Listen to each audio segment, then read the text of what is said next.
છોટાઉદેપુર નગરપાલિકામાં 27 વર્ષ બાદ ભાજપે મેળવી સત્તા। 7 વોર્ડની 28 બેઠકો પર ચૂંટણી યોજાઈ હતી, જેમાં ભાજપને 8, સમાજવાદી પાર્ટીને 6, બીએસપીને 4, કોંગ્રેસને 1 બેઠક મળી હતી, જ્યારે 9 બેઠકો પર અપક્ષ ઉમેદવાર ચૂંટાયા હતા।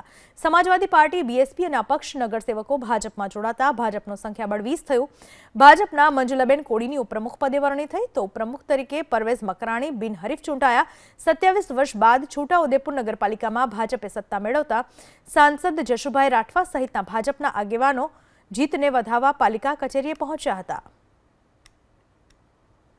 આજે અમે નગરનો વિકાસ માટે અમને પ્રમુખ પદ મળ્યું છે, એના માટે અમે નગરનો વિકાસ કર્યું। સાથે મળીશું અમારા સંસદ જશુભાઈ સાહેબ, નારાયણભાઈ રાઠવા સાહેબ, ઉપેન્દ્રભાઈ, નગરના સભ્યશ્રી, નગરજનો, ભાઈઓ બહેનો, વડીલો એ બધા મને સાથ સહકાર આપજો। આપણે નગરને ડેવલપ કરીશું, સારું ને સુંદર બનાવીશું।